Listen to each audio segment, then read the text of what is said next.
বিলাসীপাৰাত উন্নয়নৰ ফুফুলা স্বৰূপ এখন অসম্পূৰ্ণ দলং।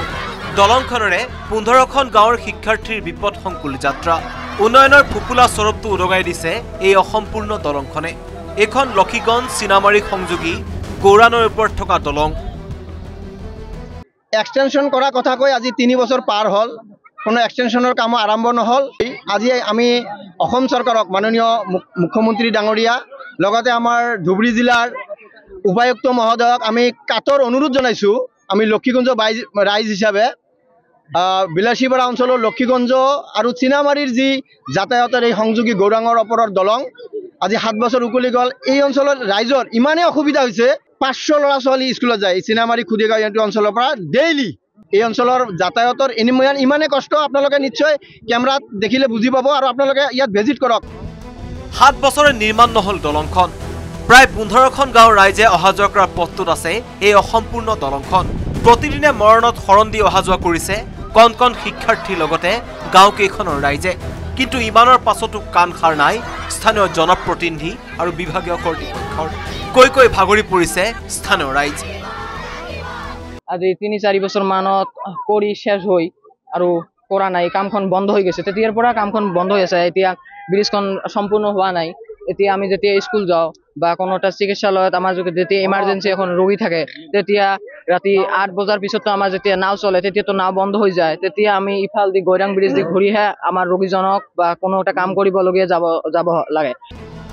নিৰ্বাচনৰ আগে আগে এই অসম্পূৰ্ণ দলংখনৰ নিৰ্মাণৰ কাম সম্পূৰ্ণ কৰি দিবলৈ চৰকাৰ তথা জনপ্ৰতিনিধিক দাবী জনাইছে স্থানীয় ৰাইজে। কৰি গৈছে প্ৰতিবাদ। বিলাসীপাৰাৰ পৰা Nur Afrujul Islam, news 18 Asom north east. আপুনি বিচৰা বাতৰি পাব কেৱল নিউজ 18 এপত। নিউজ 18 এপ ডাউনলোড কৰিবলৈ স্কেন কৰক এই QR কোড। গুগল প্লে ষ্টৰতো পাব এই নিউজ 18 এপ।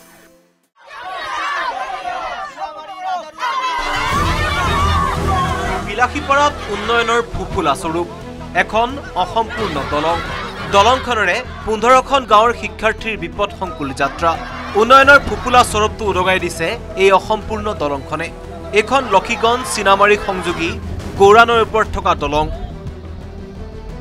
এক্সটেনশন কৰা কথা কৈ আজি 3 বছৰ পাৰ হ'ল, কোনো এক্সটেনশনৰ কাম আৰম্ভ নহ'ল। আজি আমি অসম চৰকাৰক মাননীয় মুখ্যমন্ত্ৰী ডাঙৰীয়া লগতে আমাৰ ধুবুৰী জিলাৰ উপায়ুক্ত মহোদয়ক আমি কাতৰ অনুৰোধ জনাইছোঁ। আমি লক্ষীগঞ্জ ৰাইজ হিচাপে বিলাসীপাৰা অঞ্চলৰ লক্ষীগঞ্জ আৰু চিনামাৰীৰ যি যাতায়াতৰ এই সংযোগী গৌৰাঙৰ ওপৰৰ দলং আজি 7 বছৰ উকলি গ'ল। এই অঞ্চলৰ ৰাইজৰ ইমানেই অসুবিধা হৈছে, 500 ল'ৰা ছোৱালী স্কুলত যায় চিনামাৰী খুদিগাঁও এইটো অঞ্চলৰ পৰা ডেইলি। এই অঞ্চলৰ যাতায়াতৰ ইমানেই কষ্ট, আপোনালোকে নিশ্চয় কেমেৰাত দেখিলে বুজি পাব আৰু আপোনালোকে ইয়াত ভিজিট কৰক। 7 বছৰে নিৰ্মাণ নহ'ল দলংখন। প্ৰায় 15খন গাঁৱৰ ৰাইজে অহা যোৱা কৰাৰ পথটোত আছে এই অসম্পূৰ্ণ দলংখন। প্ৰতিদিনে মৰণত শৰণ দি অহা যোৱা কৰিছে কণ কণ শিক্ষাৰ্থীৰ লগতে গাঁওকেইখনৰ ৰাইজে। কিন্তু ইমানৰ পাছতো কাণ সাৰ নাই স্থানীয় জনপ্ৰতিনিধি আৰু বিভাগীয় কৰ্তৃপক্ষৰ। কৈ ভাগৰি পৰিছে স্থানীয় ৰাইজ।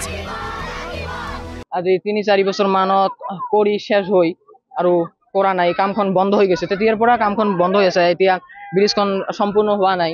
এতিয়া আমি যেতিয়া স্কুল যাওঁ বা কোনো এটা চিকিৎসালয়ত আমাৰ যেতিয়া ইমাৰ্জেঞ্চি এখন ৰোগী থাকে, তেতিয়া ৰাতি 8 বজাৰ পিছতো আমাৰ যেতিয়া নাও চলে তেতিয়াতো নাও বন্ধ হৈ যায়। তেতিয়া আমি ইফাল দি গৈৰাং ব্ৰিজ দি ঘূৰিহে আমাৰ ৰোগীজনক বা কোনো এটা কাম কৰিবলগীয়া যাব লাগে।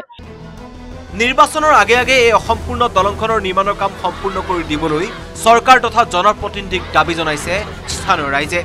কৰি গৈছে প্ৰতিবাদ। বিলাসীপাৰাৰ পৰা Nur Afrujul Islam, news 18 Asom north east. আপুনি বিচৰা বাতৰি পাব কেৱল নিউজ 18 এপত। নিউজ 18 এপ ডাউনলোড কৰিবলৈ স্কেন কৰক এই QR কোড। গুগল প্লে ষ্টৰতো পাব এই নিউজ 18 এপ।